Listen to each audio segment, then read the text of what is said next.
terkait laki-laki dengan perempuan yang bersentuhan apakah itu membatalkan wudu, itu memang terjadi ikhtilaf di kalangan para ulama. Ada yang mengatakan membatalkan dan ada pula yang mengatakan tidak membatalkan. Para ulama yang mengatakan bahwa hal itu dapat membatalkan wudu itu ada syaratnya. Setidaknya ada 4 syarat. Yang pertama itu harus bukan mahram.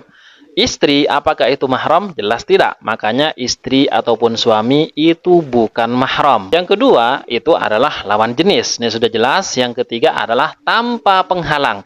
Apabila ada penghalangnya seperti misalkan sarung tangan, maka jelas tidak membatalkan wudhu. Kemudian yang keempat adalah sama-sama balik. Jadi kalau misalkan salah satunya balik, satunya tidak, maka tidak membatalkan wudhu. Kemudian, kenapa harus berbeda? Apa yang melatar belakangi mereka? Bahwa ada yang mengatakan batal dan ada yang mengatakan tidak.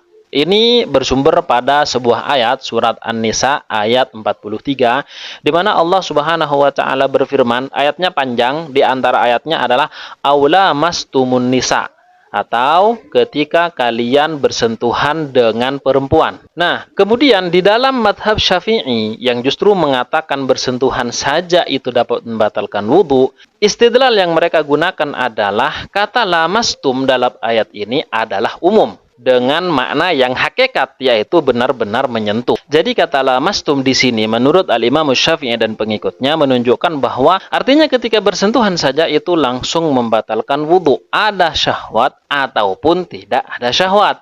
Jadi di sini mutlakul lamas. Jadi mutlak di situ bersentuhan dapat membatalkan wudhu. Dan ini ternyata Al-Imam Syafi'i mengambil jalan al-ihtiyat, yaitu kehati-hatian. Sementara ulama lain seperti madhab Hanafi mengatakan bahwa lamastum dalam ayat itu menunjukkan kata kiasan. Maksudnya adalah melakukan jima. Istidlalnya seperti ini, maka sudah barang tentu bersentuhan tidak membatalkan wudhu, kecuali bersentuhan dengan artian khusus, yaitu melakukan hubungan suami istri. Dan menurut madhab Maliki adalah ketika bersentuhan saja tanpa ada syahwat, maka itu tidak membatalkan wudhu. Tapi ketika bersyahwat, itu jelas membatalkan wudhu. Hal yang senada juga diikuti oleh madhab Hanabilah yang mengatakan ketika menyentuh dengan adanya syahwat, maka itu membatalkan, tapi ketika tidak ada syahwat, itu tidak membatalkan. Berdasarkan hadis-hadis yang telah disampaikan oleh Rasulullah SAW. Kesimpulan dari apa yang saya sampaikan di sini adalah di sini memang tergantung kita. Kita mau ikut yang mana,